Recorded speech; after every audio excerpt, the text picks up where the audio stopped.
विद्यार्थी मित्रांनो, या व्हिडिओमध्ये मी फर्स्ट इयरचे जेवढे आपले बॅकलॉग आहे ते बॅकलॉग क्लिअर करण्यासाठी काय रोड मॅप असायला हवा आपला तो त्याचा ओव्हरव्ह्यू पूर्ण स्ट्रॅटेजी स्टेप बाय स्टेप मी इथे शिकवणार आहे। मित्रांनो, ही व्हिडिओ बघितल्यानंतर तुम्ही वही पेन घेऊन व्हिडिओ जे पॉइंट्स दिले त्या पॉइंट्स मध्ये जे मी महत्व ज्या पॉइंटच्या अंदर जे सांगतोय ते लिहून घ्या आणि त्यानुसार कागदावर तुमचा प्लॅन बनवा आणि अभ्यासाला लागा। बघा, गॅरंटेड तुम्ही तुमचे विषय क्लिअर करशाल, कितीतरी मुलं टॉपर होतील। मित्रांनो, आता अशा सिच्युएशन्स आहे की ज्याचा ऑल डाऊन आहे तो फर्स्ट इयरला वायडी, पण ज्याचे 9 निघाले आहे तो सेकंड इयरला पण गेलाय, म्हणजे त्याला सेकंड इयरचे 5 सब्जेक्ट, इकडचे 9 सब्जेक्ट, कुणाला इकडचे 2-3 सब्जेक्ट असतील, फर्स्ट इयरचे 1 सब्जेक्ट असेल आणि सेकंड इयरचे पुन्हा 5 सब्जेक्ट। सो अशा प्रकारे सिच्युएशन्स आहेत। सो आपण सेकंड इयर पण करतो आणि फर्स्ट इयर पण बॅकलॉग आहे, भले बॅकलॉग 1 आहे, 2 आहे, 3 आहे, 5 आहे, 8 आहे, 9 आहे। तो या सिच्युएशन मध्ये कसा अभ्यास करायचा त्याची मी इथे स्ट्रॅटेजी देणार आहे। बघा, यस, मी जे सांगतो ह्या पॉइंटच्या अंदर काय सांगतोय तो व्हिडिओ पॉज करून लिहून घे, तसं मग व्हिडिओ संपला त्याला अनालाइज कर आणि मग त्या हिशोबाने तुझा प्लॅन आउट कर। बघ, त्या हिशोबाने काम कर, 6 महिन्यात क्लिअर होऊन जाशील। पहिल्यांदा विषय ठरव। काय म्हणतोय मी, कारण आता समजा तुला 3 बॅकलॉग आहे आणि सेकंड इयरला गेलाय, सेकंड इयरचे तुझे 5 विषय 8 विषय झाले, मग 8 एका वेळी निघतील का? किंवा मला मग सेकंड इयर मधले किती काढायचे आणि फर्स्ट इयर मधले किती काढायचे हे ठरव। आता एखाद्याला 5, 6, 7, 8 बॅकलॉग आहे, मग त्यांनी सेकंड इयरला जरी आहे तर सेकंड इयरचे काढायचे का फर्स्ट इयरचेच काढायचे, का सेकंड इयर आणि फर्स्ट इयर दोन्ही थोडे थोडे काढायचे, मग या सेमला किती काढायचे, पुढच्या सेमला किती काढायचे, हे विषय ठरवा। मग मार्क ठरवा, आपल्याला किती मार्क पर्यंत जायचे, कारण चांगले मार्क पण आले पाहिजे। नुसतं 28 घेऊन काही उपयोग नाही, पुढे प्लेसमेंटला काही फायदा नाही होणार। मग ऍटलीस्ट ऍव्हरेज मार्क आले पाहिजे। कुणी हुशार असेल पण चुकून त्याला बॅकलॉग आला, त्यांनी टॉप पण केलं पाहिजे। सो त्या मार्क पण आपल्याला ठरवणं गरजेचं आहे, कारण त्यानुसार आपला स्टडी प्लॅन, टाइम टेबल हे सगळं चेंज होईल। सो कुठल्या विषयाला आपली कुवत किती, आपण किती मार्कापर्यंत जाऊ शकतो हे ठरवा, मग त्या हिशोबाने आपल्याला अभ्यास करता येईल। जर ठरवलं का मला समजा 55 मार्क घ्यायचे, तर मग शेड्यूल हेल्प तुमच्या स्टडी प्लॅन मध्ये काय येईल का 4 युनिट सफिशियंट आहे, 5वा युनिट सोडून देऊ, आपण 5 पैकी 4च कुठले तरी युनिट करू, हे कळालं। सो असे प्लॅनिंग चेंज होईल।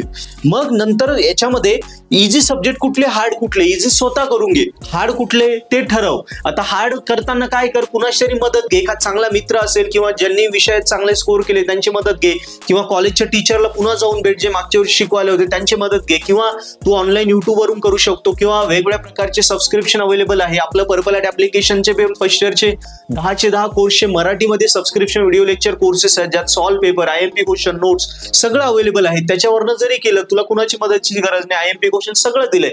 So purple at application subscription वरनं कर, किंवा तू अजून क्लासेस करू शकतो, क्लासेस वरनंही करू शकतो। तर हे ठरव, म्हणजे तुला क्लिअर झालं विषय कुठले काढायचे, आता किती मार्कांपर्यंत जायचे, त्यानुसार कुठले विषय स्वतः करायचे, कुठल्याला हेल्प घ्यायची आहे। नंतर मग त्यानुसार तुझा स्टडी प्लॅन बनेल। स्टडी प्लॅन मध्ये काय येईल, मार्क ठरवले, विषय ठरवले, मग जास्त विषय आले तर 5 पैकी आपल्याला 5 युनिट करायची गरज नाही, 4च कर किंवा 3च कर, 3 युनिट परफेक्ट कर, 4थ्याचे फक्त IMP कर, 5वा सोडून दे। ह्या हिशोबाने तुझा स्टडी प्लॅन ठरवतो। ओके, मग त्यानुसार टाइम टेबल बनेल आपला। टाइम टेबल पहाटे कर, सकाळी, दुपारी, रात्री, कुठला टाइम तुला अवेलेबल आहे तो टाइम तू ठरव, त्यानुसार तुझा शेड्यूल बनव आणि मग त्या हिशोबाने अभ्यासाला लाग। यस, आणि नंतर येतो मग आता आपलं सगळं झालं, विषय ठरवले, मार्क ठरवले, कोण मदत करणार आहे, कुठून अभ्यास करणार ते ठरवलं, स्टडी प्लॅन मध्ये कधी प्रश्नपत्रिका करायची आहे, किती युनिट करायचे सगळं ठरवलं, आणि नंतर टाइम टेबल पण झाला, सगळं डिसाईड झालं ना, आता अभ्यासाला लाग।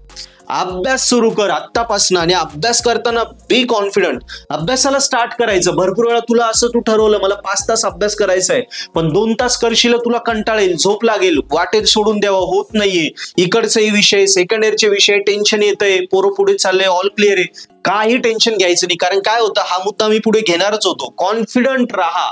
काय होतं, रेग्युलरचे जे पोरं आहेत ते आपल्याला निगेटिव्ह करतात, अरे तुझ्याकडून होणार नाही, एवढे विषय कोणी काढले का, तुला तर 12वीला एवढेच मार्क होते, 10वीला एवढेच मार्क होते, नाही होत बाळा, किती पोरं आहे जे वायडीज पडतात, नाही होत वगैरे वगैरे, हे सांगणारे खूप असतील, कुणाचंच मनावर घेऊ नको।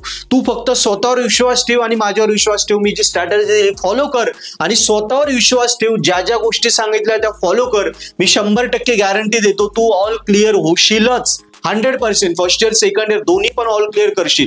टाइम ठेवलं ना आपण, या सेम मध्ये काही करू, काही पुढच्या सेम मध्ये कर, पण निगेटिव्ह सांगणारे, जे तुला खाली टाकताय, जे तुला म्हणताय होणार नाही, त्यांचं मनातून काढून टाक, ते खोटं बोलताय, तू 100% करू शकतो।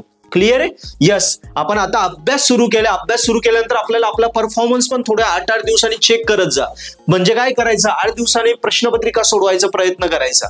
प्रश्नपत्रिकेमध्ये समजा पहिला युनिट तो केलाय, तो पहिला युनिट झाला की पहिल्या युनिटवर प्रश्नपत्रिकेत कुठे प्रश्न आले, क्वेश्चन नंबर 1 त्याला ऑर 2, मग क्वेश्चन नंबर 1, 2 सोडवायचा प्रयत्न कर. सोडवल्यानंतर तो स्वतः चेक कर, किंवा तुझ्याकडे पर्पल हॅटचं सबस्क्रिप्शन असेल त्यात सोल्युशन आहे, त्या सोल्युशन मधून चेक कर, किंवा कॉलेजच्या टीचर कडनं जाऊन सोल्युशन चेक कर. ते तुला सांगतील का इथे ही चूक झाली, याला 15 पैकी तुला एवढेच मार्क पडताय. म्हणजे तिथे तुझा अनालिसिस क्लिअर होऊन जाईल की काय चुकलंय काय नाही. क्लिअर? आणि अजून परफॉर्मन्स चेक करायचा अजून एक भारी पर्याय आहे, ज्याच्यात तू इतर ज्यांचे बॅकलॉग आहे त्यांना शिकव. जे बॅकलॉग आहे त्यांना शिकव आणि टीचर टेस्ट देऊन टीचर कडून चेक करून घ्या. 2 वेळेने आपला परफॉर्मन्स चेक होतो, आपण कॉन्फिडंट होतो. अनालिसिस झालं आणि हे सगळं करताना रिव्हिजन दर 8 दिवसांनी करत राहायची. महिन्याभरात जे काही शिकला त्या महिन्याभरात पुन्हा रिव्हिजन करत राहायची आणि कंटिन्युअस डिसेंबर पर्यंत पेपर पर्यंत आपल्याला कन्सिस्टंटली करायचे. हे ब्रेक करायचं नाही, कन्सिस्टंट. महिन्याभरात जेवढं केलं पुन्हा पुढच्या महिन्यात, पुन्हा पुढच्या महिन्यात. सो याच्यात कंटिन्युटी ठेवायची, ब्रेक पाडायचा नाही. आणि कुठल्या तरी एक चांगल्या टीचरच्या गायडन्स मध्ये कायम राहा. डबल स्टार पॉइंट आहे, हे स्टार होते, हे डबल स्टार पॉइंट आहे की चांगल्या टीचरच्या कनेक्ट मध्ये राहा, जेणेकरून त्या टीचरला, जे टीचर तुला आवडत असतील त्यांना सांगत जा तुझा अभ्यास किती झालाय, काय चाललंय, काय अडचण येत आहे, अभ्यास करतोय तो विसरून जातोय का, किंवा पुढचं पाठ मागं सपाट होतोय का, कॉन्सेप्ट समजत नाही का, टेन्शन येतंय का, कॉन्फिडन्स लूज होतोय का. टीचरच्या कनेक्ट मध्ये राहा, कुठल्या तरी चांगल्या. त्यांना सांगत जा, 8-10 दिवसांनी भेटत जा, म्हणजे ते तुला गाईड करतील. जसं मला हजारो मुलं येऊन भेटतात, सांगतात, मी त्यांना गायडन्स करतो. त्या पद्धतीने तू ते टीचर निवड आणि त्या पद्धतीने जा. शुअरली ते टीचर गायडन्स करतील. तुझ्यासाठी मागे कोणीतरी उभा असला तू कॉन्फिडेंटली काम करशील ना. सो ह्या वेळी गेला तर शुअर शॉट हा रोड मॅप आहे जो फर्स्ट इयर आपल्याला ऑल क्लिअर देऊ शकतो. सो मित्रांनो, व्हिडिओ आवडला असेल चॅनल सबस्क्राईब करा. पर्पल हॅट ऍप्लिकेशन वरती फर्स्ट इयरच्या सगळ्या विषयांचे व्हिडिओ लेक्चर कोर्सेस आहेत, मराठीत आहेत, सॉल्व पेपर, IMP क्वेश्चन सगळं दिलंय. तेवढंच केलं तरी तुम्हाला कुणाची गरज नाही, तेच पेपरला येतं, तेवढंच करा. सो नक्की पर्पल हॅट ऍप्लिकेशनवर फर्स्ट इयरचा अभ्यास करा, ऍप्लिकेशन डाउनलोड करा आणि चॅनल सबस्क्राईब करा. थँक्यू.